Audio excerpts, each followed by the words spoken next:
Obviously, the greatest difficulty you've had to face in your life was the unexpected death of your son, Jamie. And when he died, you said you had two choices, that you could either vent at God or you could figure out what good was supposed to come from Jamie's death. And, you know, one of the many things that struck me about what you said was you said that you had to find the good. In other words, you had to choose to make something good come from his death. Can you talk about that?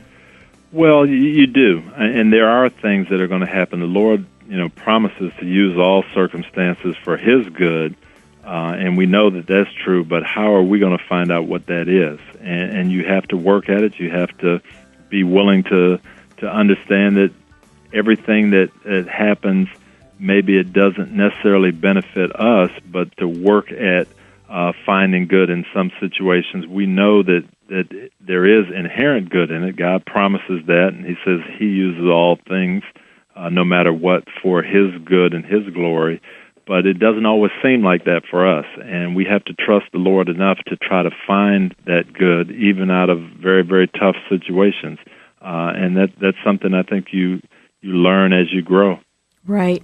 And you also, I know, made the point in the book is that you, from the verse from Corinthians about His power works best in my weakness.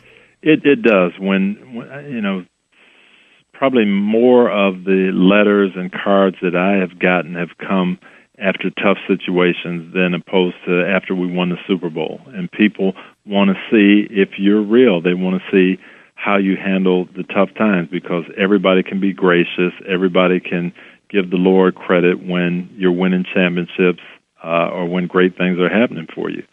But when there is something that's negative that comes up, they really take a look. Okay, let's see now.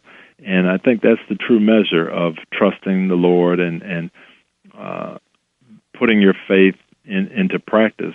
When things aren't the way you hoped they would be, how do you respond? Mm-hmm.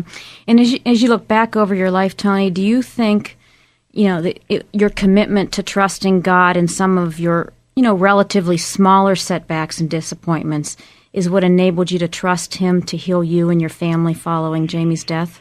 No doubt about it. And I think, the Lord took me through that process a lot, and in some little setbacks when you don't get drafted to the team you hope to go to, or you get traded, or you get fired, or you lose a game that you'd hoped you win, or you lose a championship game. They can seem very, very tough at the time, but as you go on, you see that they're not that big of things on the grand scheme of things. And then when you do run into something that is difficult, that really does have, tough ramifications for you or your family, you realize, hey, I've been through things like this before, and the Lord has always been faithful to bring you through them. Mm-hmm. So I think the lesson here is, we need to begin to practice trusting Him with our relatively smaller disappointments in life so that we're in a position to receive His grace and healing when we're faced with these bigger things. And a lot of that is, I think He does bring small disappointments so we can grow and learn to trust Him a little bit more. And sometimes those disappointments really are gifts in disguise. Most of the time they are.